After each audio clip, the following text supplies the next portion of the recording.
Hyderabad Stanley మహిళా engineering కళాశాల ఆధ్వర్యంలో 9వ అంతర్జాతీయ సదస్సు ఘనంగా నిర్వహించారు. Research intelligent computer in engineering RICE 2024ను 2 రోజుల పాటు నిర్వహిస్తున్నారు. ఈ సదస్సు Maulana Azad national Urdu university, Hyderabad university of Don Bosco, El Salvador సంయుక్తంగా నిర్వహిస్తున్నాయి. అంతర్జాతీయ సదస్సుకు కన్వీనర్ డాక్టర్ ఎం స్వప్న అధ్యక్షత వహించారు.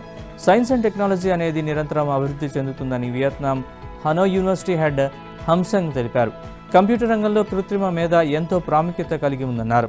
అన్ని రంగాల అభివృద్ధికి సాంకేతికత ఎంతో సహకరిస్తుందని వెల్లడించారు. పరిశోధనలు, ఇంజనీరింగ్ పరిజ్ఞానం పెరిగేందుకు ఎంతో సహకరిస్తాయని మలేషియాలోని Lincoln university professor doctor Mithun engineering కళాశాల ఆధ్వర్యంలో 9వ అంతర్జాతీయ సదస్సు ఘనంగా నిర్వహించారు. Research intelligent computer in engineering RICE 2024ను 2 రోజుల పాటు నిర్వహిస్తున్నారు. ఈ సదస్సు Maulana Azad national Urdu university, Hyderabad university of Don Bosco, El Salvador సంయుక్తంగా నిర్వహిస్తున్నాయి. అంతర్జాతీయ సదస్సుకు కన్వీనర్ డాక్టర్ ఎం స్వప్న అధ్యక్షత వహించారు. సైన్స్ అండ్ టెక్నాలజీ అనేది నిరంతరం అభివృద్ధి చెందుతుందని వియత్నాం హనోయ్ యూనివర్సిటీ హెడ్ హంసంగ్ తెలిపారు.